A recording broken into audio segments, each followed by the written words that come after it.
Priyanka, lovely to sit down with you in Thank you. Toronto. First of all, I just want to do a little recap of all that's happening right now. So you're in Toronto, you've just been honored, you're here with your film Pona, Quantico has been renewed for season 3. Yes. You're doing 2 Hollywood films. Yes, You're, of course, which are producing- supporting parts. I keep telling people, do not expect this to be Priyanka Chopra film. These are supporting parts that I'm doing in these movies. Yes. But you're also producing a plethora of movies. Yes. So, as I see, this is not a career, it is a world domination plan. I like the way you put that. Sounds good, no? Yeah, it sounds great. Tell me, in all of this, how do you juggle all of it, and what for you is the biggest challenge? The biggest challenge is being able to juggle all of it and do it with the efficiency of the standard that I set for myself. I set a very high bar for myself in anything, whether it's the interview that I sit and give with you, or whether it's a photo shoot that I might do, or whether it is a film I might make, or excellence is the pursuit of my life in anything that I do. So the biggest challenge is the fact that I live between North America and Mumbai, and how to be able to, on remote control, work on both countries. So while I'm in India working on Purple Pebble Pictures, or figuring out as an actor, which is the film I want to do next year, I have development for a series that I'm doing in America. I have scripts coming out for Quantico, which is now going to start in a month. I have trips that I do for my philanthropy work. There's just being able to balance all of it is a huge challenge. I have a team of about 25 people that run me. So I think it needs that kind of support, but that's the hugest challenge. And you're managing it well. I'm trying. I'm really trying. I do get, spread out really thin, which is why I've not been able to do a Hindi film for like 2 years. I was just going to ask, Yeah. in the sort of all of this, we still haven't heard about what you're doing back in I know. India.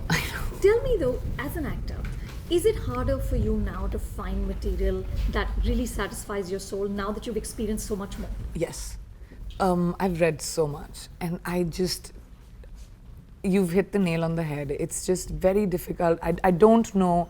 I need something which, holds me by the shoulders and shakes me when I read it. And yes, I have read films like that in India, which I want to do. I'm sort of very close to like 2 films that I definitely want to do, which is going to be next year after Quantico. So I'm not in a rush, because it'll be after March next year. But there's some amazing films that are being made in India right now, and some amazing filmmakers that are coming up with great ideas. But yes, they're few and far in between, whether it's here or there, both places. I think that entertainment is going through a change at the moment, with digital coming in such a big way in our lives. Where you're streaming movies and content from all over the world on your phone. So you don't have to get up and go to a movie theater anymore to experience entertainment. And I think that's changed our world. So now filmmakers really have a voice, and they can say anything, they can tell the stories that they want. And so it's a great world, but it's also a place where there's just a lot of rubbish. So to be able to sift that is where I am right now. For me as talent. I was just, last week I was interviewing Kangana, and she said that what she wants for herself is to really become a sort of autonomous brand and work in the way that the men do, the A-list stars in Bombay do, which is sort of mentor a project from inception to release. Is that something you want for yourself as an actor? I don't think so.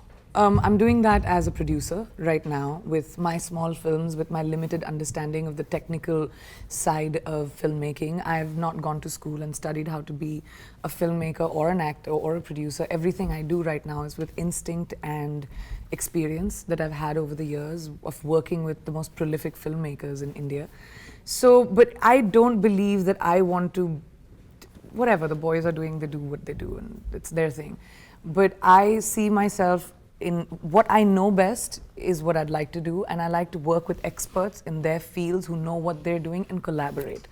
I'm not someone who feels the need that सब कुछ मुझे करना है, मेरा नाम सब जगह होना चाहिए. मुझे नहीं चाहिए वो. I feel like जिनको जो काम अच्छा से आता है, collaborate करो, partnerships बनाओ. That's what filmmaking is. It's not rocket science.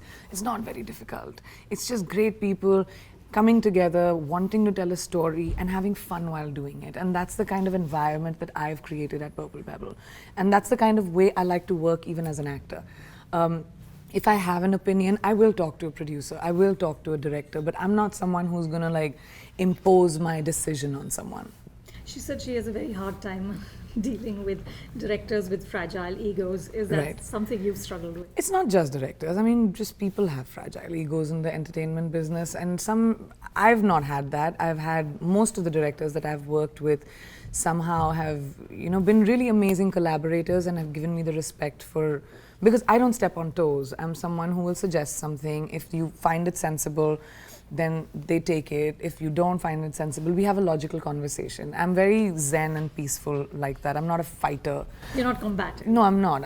I don't like it. And that's not what filmmaking should be. I can't work in an environment which is toxic.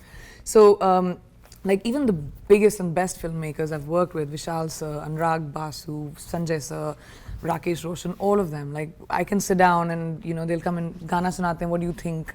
And then I'll say what I think. And you can be honest. Yeah, and I don't know any other way. I'm just not honest with a boxing glove. I'm just honest, just nicely. So what's the most fun about making movies here? What's the one thing you can do that you can't do in Mumbai? Nothing. At all, All actually. the same. The only thing that I think I get as an advantage in America vis-a-vis India is like Kid Like Jake, the movie that I'm doing, for example. The lead cast is Claire Danes and Jim Parsons, okay? But the story is such an incredible story. It's based on a play, it's a first-time director, and it's about a 4-year-old child who has a gender crisis, and the parents don't know how to deal with it. He wants to be Rapunzel instead of Spider-Man, how the school reacts. And I'm the neighbor whose son doesn't have gender issues, and they are friends.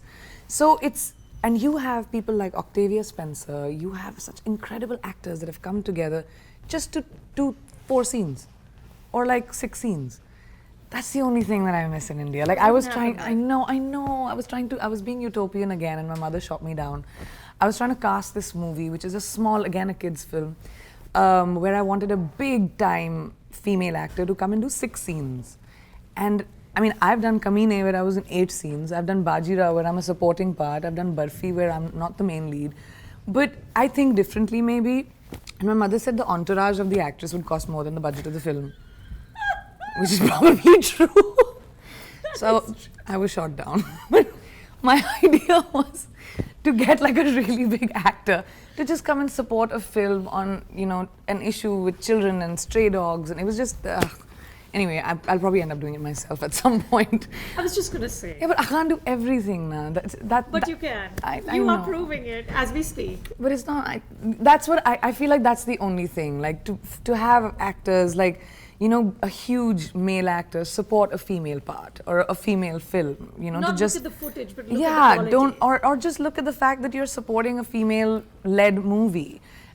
That's something that I think that's the only thing I miss. And I see a lot of actors now doing it and coming and having those conversations. So I hope that does happen in India. But I noticed it here and I was just upset that I couldn't do it with my film. Well, as you said, things are changing. Yes, they are. They are in a big way. And we hope you're going to announce something soon. Yes, I am. As soon as I put pen to paper, because I feel I'm not somebody who's into like, ye main kar rahi hu, announcement karo. I believe in starting the film, and when it's come to a place where you can talk about it, then people should see what I'm talking about. Because otherwise, there's so many speculations. Like I believe I've signed some 20 films so far. I mean, I'm in conversation with every film that's being made at the moment, and I am in conversation with a few people. But that doesn't make a film. And that definitely doesn't make news.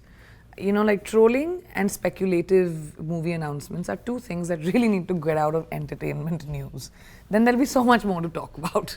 Since when did trolling become news? Yeah. How can someone's opinion on Twitter become front page headlines? That's another one that's a pet peeve of mine. Listen, thank you so much. Thank you, Anu, really. And good luck, and so happy to see you blossom as a producer as well. I'm trying. Little baby steps. Let's Well, see. they're good babies. Thank you. Good luck. Thank you. Thank you so much. If you like this video, subscribe to Film Companion. We will bring you all that's new and exciting in the movies.